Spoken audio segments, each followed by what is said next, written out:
Y cuando uno define un segmento de clientes pasa algo muy importante, que es empezamos a poner el foco en un perfil determinado y donde está nuestro foco, decía un gran profesor que tuve y que ya no está más entre nosotros, el profesor Gustavo Napolitano, decía, donde está tu foco está tu atención.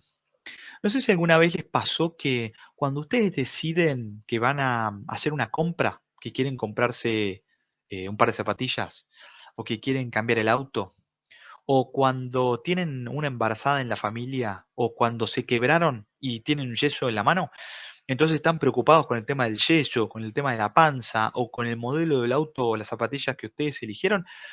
No sé si les pasó alguna vez, pero parece que de repente hay más embarazadas, parece que de repente hay más gente quebrada con yeso, parece que de repente todo el mundo tiene esas zapatillas que nosotros queremos, parece que todo el mundo tiene ese auto que nosotros estamos buscando para comprar.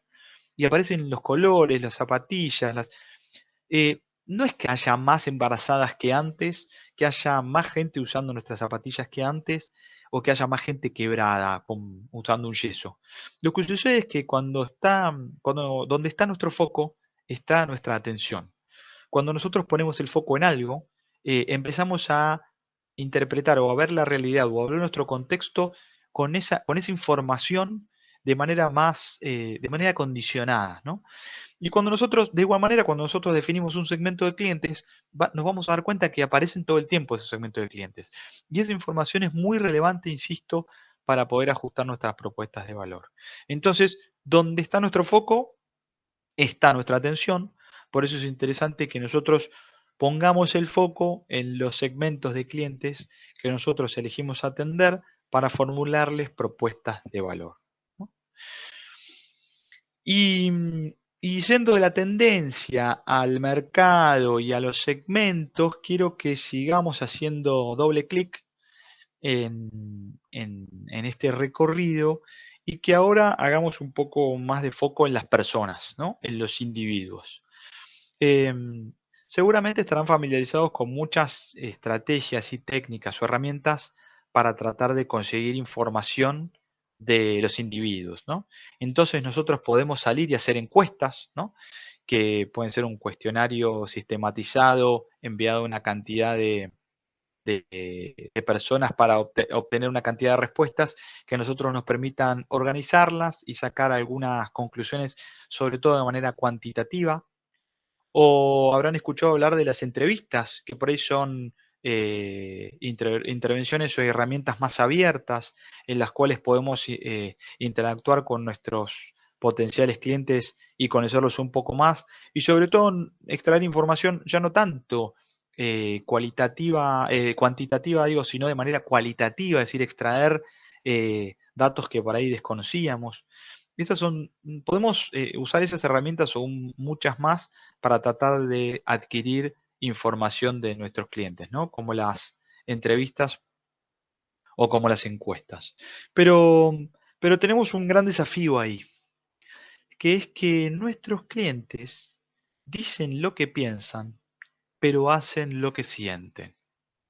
Sí, sí, sí, así como escuchan. Nuestros clientes dicen lo que piensan, pero hacen lo que sienten.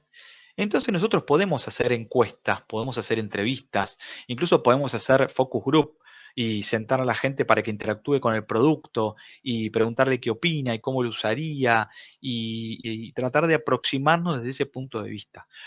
Pero no siempre podemos estar seguros al 100% de qué es lo que el cliente va a terminar haciendo. ¿Lo va a terminar comprando? ¿Nos va a terminar eligiendo a nosotros o va a terminar eligiendo a la competencia? ¿Va a terminar eligiendo nuestra propuesta o va a terminar eligiendo otra? ¿Qué es lo que siente? ¿Por qué nos compra? ¿Por qué te compra el que te compra? Eso es una pregunta que nos tiene que perturbar, es una pregunta que nos tiene que acompañar. Si ya estamos en el negocio, si ya estamos con una oferta y ya está en el mercado, es importante que sepamos de manera muy precisa por qué nos compran. Y a veces no nos compran por eso que nos dicen, porque dicen lo que piensan, pero nuestros clientes hacen lo que sienten. Entonces, voy a proponerles ahora hacer un ejercicio para tratar de aproximarnos a saber qué sienten nuestros clientes y qué sentimos nosotros, ¿no? Y qué sentimos a veces no está dado por lo que nos pasa acá en el corazón, ¿no? Sino que está dado porque nos pasa en el cerebro, porque lo que nos pasa en la cabeza. Entonces quiero hacer una recorrida rápida con ustedes por la historia de la evolución humana y cómo ha sido el correlato en términos de la evolución de nuestro cerebro, no solo en cómo pensamos, sino en cuáles han sido los cambios estructurales que tuvo nuestro cerebro a lo largo de la historia y cómo fue adquiriendo nuevas funcionalidades a lo largo de esa historia, ¿no? Entonces quiero compartir con ustedes acá el concepto de Stanislao, que yo al menos lo leí de Stanislao Barrak. Seguramente muchos de ustedes habrán escuchado hablar de Stanislao como un referente en términos de las neurociencias, y entender cómo nosotros sentimos y cómo nosotros pensamos nos da mucha información para tratar de seguir conociendo a nuestro cliente, ¿no? Entonces, yendo de derecha a izquierda, quiero que hagamos este rápido repaso por la historia de la evolución humana.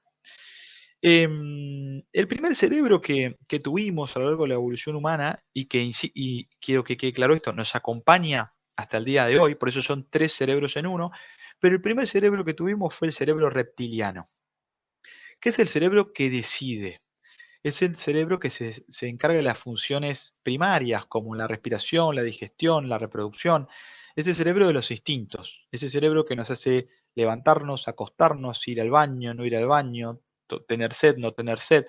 Es el cerebro que en la historia primitiva de la evolución humana hacía que uno, ante una situación de crisis o ante una situación de riesgo, atacara o huyera.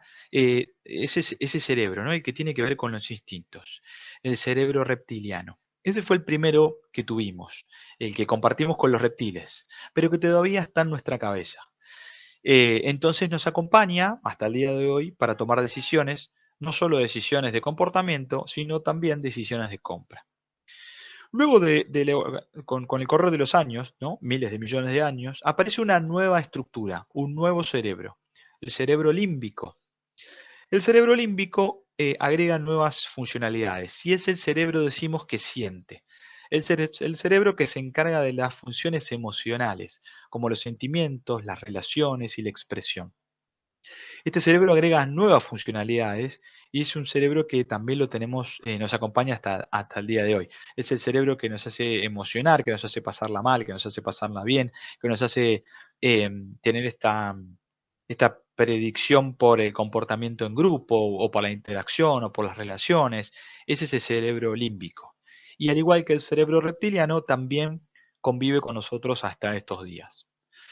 Y finalmente tenemos el cerebro más evolucionado, el cerebro que nos diferencia como seres humanos y nos convierte en seres racionales, decimos, que es el neocórtex, el cerebro que piensa, el cerebro que se encarga de las funciones racionales como el aprendizaje, el lenguaje y los movimientos voluntarios.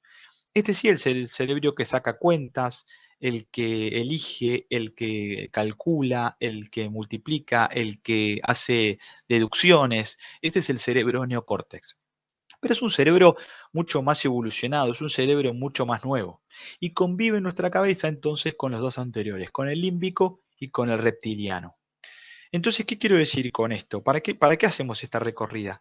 Porque quiero que también pensemos que cuando nosotros queremos conocer a nuestro cliente, no solamente tenemos que entender lo que dice y lo que piensa, lo que racionaliza, ¿no? El neocórtex también es el cerebro que tiene esa mágica eh, bondad de hacernos sentir que siempre tenemos razón. Nosotros tomamos decisiones y el neocórtex se ocupa de filtrar las variables para explicarnos por qué esa decisión fue la correcta. Muchas veces actuamos por instinto o actuamos por emociones y el neocórtex nos permite racionalizar y explicarnos muy cómodamente por qué hicimos lo que hicimos, por qué compramos esto, por qué elegimos lo otro. Pero lo que está en el fondo y opera sobre esa decisión, a veces quiero que nos llevemos esto, no solamente es un cálculo racional, sino que tiene que ver con nuestras emociones y también tiene que ver con nuestros instintos. Entonces tenemos que hacer un esfuerzo en este recorrido, por interpretar las tendencias, por interpretar los segmentos, por acercarnos a las personas y por entender que las personas eh, dicen lo que piensan, pero hacen lo que sienten. Y estos tres cerebros juegan a la hora de tomar decisiones de compra. Entonces, hay diferentes herramientas que nosotros podemos utilizar para ir desde lo que llamamos la superficie de la mente, ¿no? Donde está el conocimiento explícito de los consumidores y donde está lo que el consumidor nos dice y lo que piensa, para tratar de ir profundizando un poco más y tratar de entender profundamente por qué nos compra el que nos compra. Para tratar de salir del conocimiento explícito para pasar al observable, es decir, qué es lo que hace el consumidor, qué es lo que usa, y observar y entender cómo se mueve y cómo opera y cómo toma decisiones más allá de lo que dice. Y también con algunas técnicas que por ahora no están quizás al alcance de todos, pero en breve seguramente las vamos a tener, o dentro de muy poco tiempo las vamos a tener, que son técnicas que nos ayudan a entender esto del conocimiento profundo, de la profunda realidad del consumidor, donde está lo que algunos autores llaman el insight, ¿no? Lo que es el entendimiento profundo de por qué nos compra el que nos compra, lo que el consumidor sabe, lo que percibe, lo que sueña, ¿no?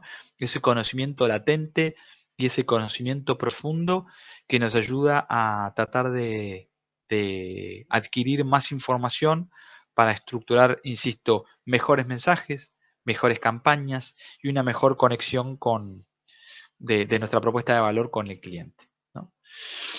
Quiero, quiero dejarles también una herramienta que es muy práctica y que es una herramienta que utilizaron los ingenieros japoneses de Toyota, que desarrollaron procesos muy sofisticados de mejora continua en el contexto del toyotismo y la evolución de la industria y el modelo Just in Time, que es una herramienta que cada uno de ustedes puede, la tiene a la mano, al alcance de la mano, y además nos puede acompañar en nuestras recorridas por la calle porque la podemos meter en el bolsillo, ¿no?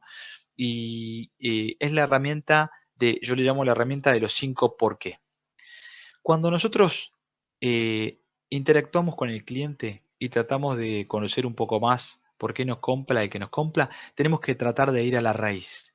Y preguntándonos 5 veces por qué nos compra el que nos compra, dicen que tenemos más posibilidades de acercarnos a ese entendimiento profundo.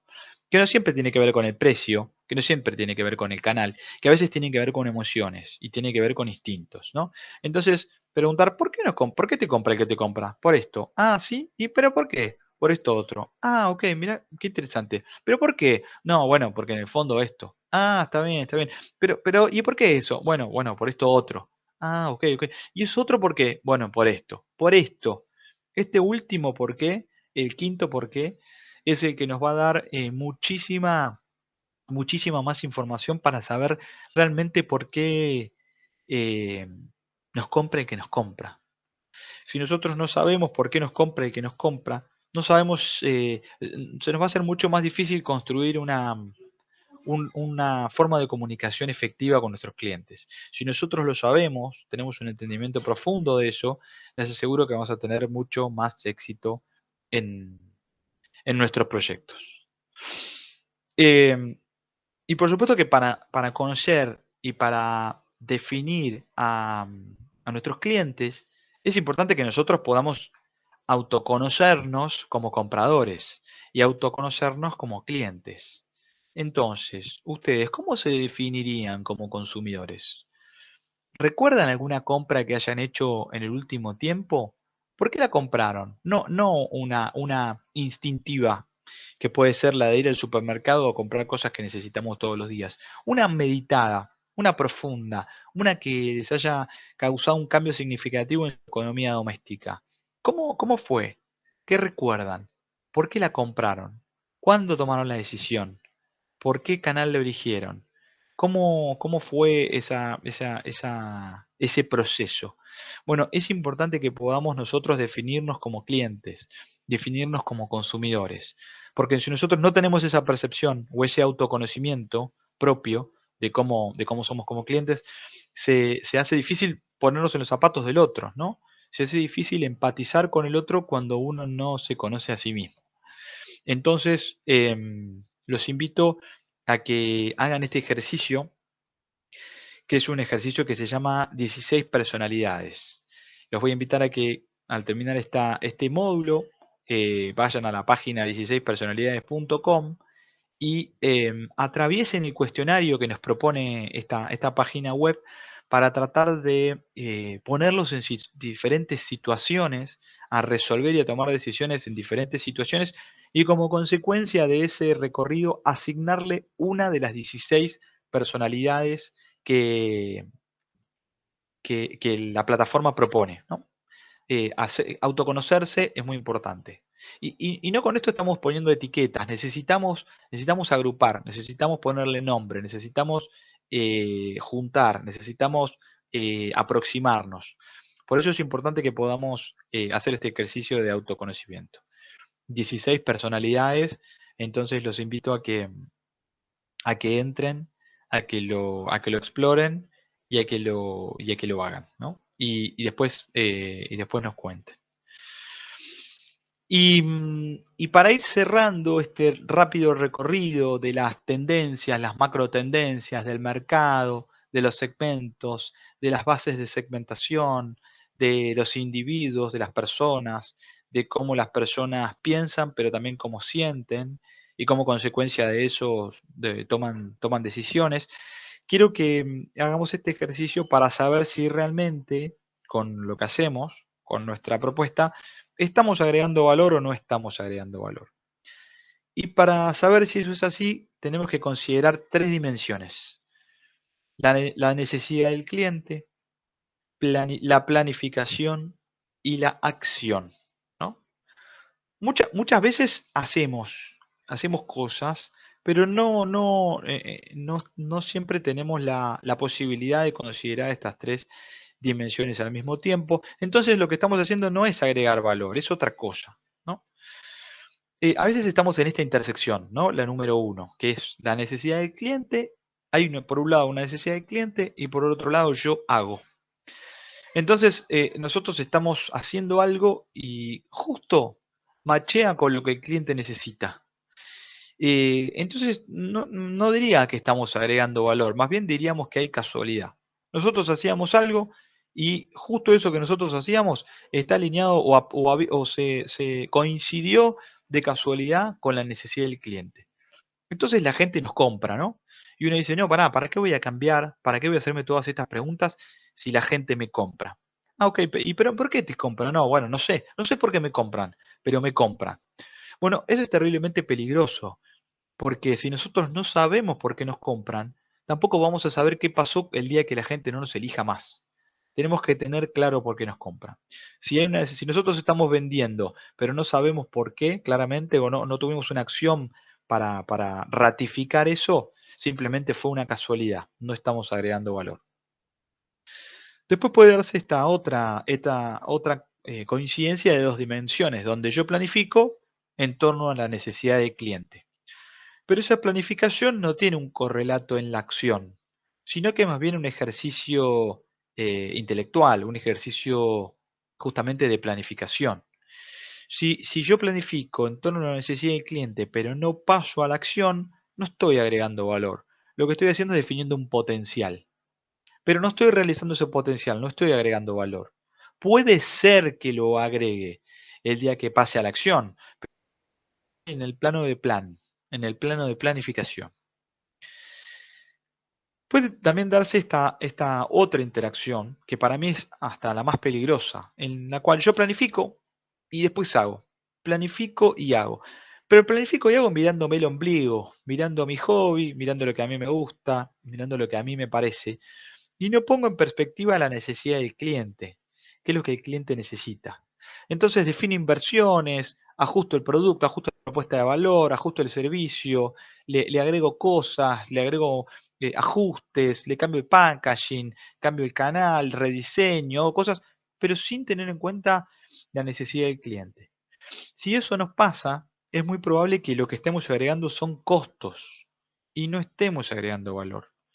Es tremendamente peligroso eso. Por ahí estamos planificando y haciendo, pero sin tener la perspectiva del cliente, entonces no estamos agregando valor, estamos agregando costos. Finalmente, como ya se habrán dado cuenta, el espacio ideal de interacción de estas tres dimensiones y de este modelo es el número 4, el espacio donde efectivamente estamos creando valor y estamos agregando valor.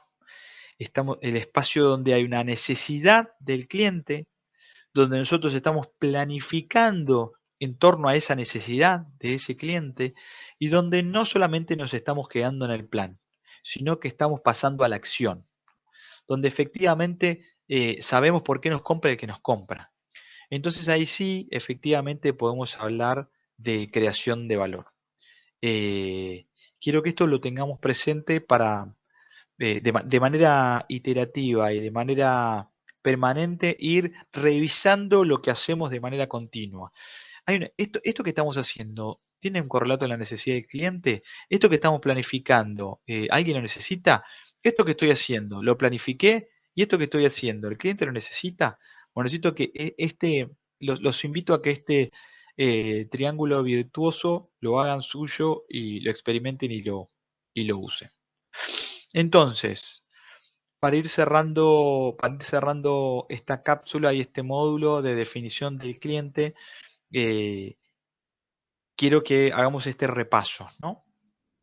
Como conclusión.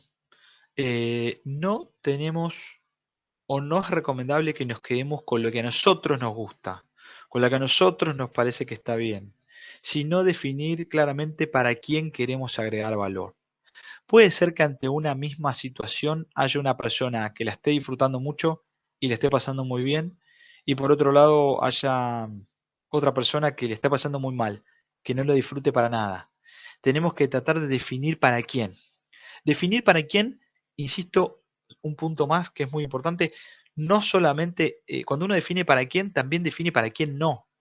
Entonces pone foco en lo que realmente necesita. A veces también tomamos información del mercado, tomamos sugerencias de gente que no nos va a comprar nunca o que nosotros no definimos a priori como nuestro cliente. Y eso nos puede llevar a desvíos, nos puede llevar a caer en inversiones, en cambios y en conductas que después finalmente no nos agregan. Cuando uno define para quién, también define para quién no. Y no importa tanto o no solamente lo que a nosotros nos gusta, sino también lo que le gusta a ese cliente que nosotros elegimos. Tenemos que hacer un esfuerzo por identificar segmentos de mercado. Y los dueños de la tijera, como les decía antes, y de la lupa, somos nosotros. Uno no va a salir a la calle y va a encontrar segmento de mercado. Allá está el segmento de tal cosa, acá están los otros, sino que los vamos a ir construyendo. Pero tenemos que hacer un esfuerzo por construir esos segmentos de mercado para tener una mejor interpretación. Y de esos segmentos tratar de poder empatizar, de poner en el lugar de esos clientes para conocerlos mejor y ajustar nuestras propuestas de valor, ¿no? No solamente quedarnos en la definición, sino poder accionar con esos segmentos de mercado que nosotros definimos. Y eso también es importante entonces porque los consumidores, esos segmentos de mercado o esos clientes que nosotros estamos definiendo, pueden ayudarnos a terminar de definir o a terminar de ajustar nuestra propuesta de valor. Esos clientes que nosotros estamos definiendo pueden ser prosumidores, pueden ser los que nos ayuden a ajustar. Y sobre todo, lo más importante, hacer. Todo lo que nosotros decimos y todo lo que ustedes van a experimentar en estas cápsulas o en estos módulos no va a tener, no va a ser eficaz y no va a ser eficiente si ustedes no lo traducen en acción. Y traducirlo en acción también implica equivocarnos, ¿no? Eh, en esta sociedad, en la sociedad argentina, tenemos como un mal concepto del error, un mal concepto de la equivocación, un mal concepto del fracaso. Uno se equivoca y ya está, hay que tirar todo por la borda porque es un fracasado y porque lo que hicimos no salió y no nos conduce a ningún lado. Sin embargo, hay otras sociedades en las cuales los fracasos, o las equivocaciones o los errores se ven como una oportunidad, como un aprendizaje real, como saber que ahora el camino que nosotros estamos transitando no va por acá, esta opción no va, nos equivocamos y no va. Hay que pararse, ajustar, corregir y seguir caminando en ese camino, ¿no? Entonces es importante que pasemos a la acción sabiendo que podemos comunicarnos, que podemos equivocarnos y que tenemos que seguir adelante. Bueno, los invito de esta manera, de este rápido repaso que espero les haya servido para repensar la definición de sus clientes en sus propuestas de valor y en sus empresas. Los invito a que sigan transitando estos módulos que hemos trabajado con algunos colegas para ayudarlos a pensar sus emprendimientos a lo largo de este recorrido, animarlos a que lo hagan, a que experimenten, a que definan, a que se equivoquen y a que sigan adelante con sus proyectos. Muchísimas gracias.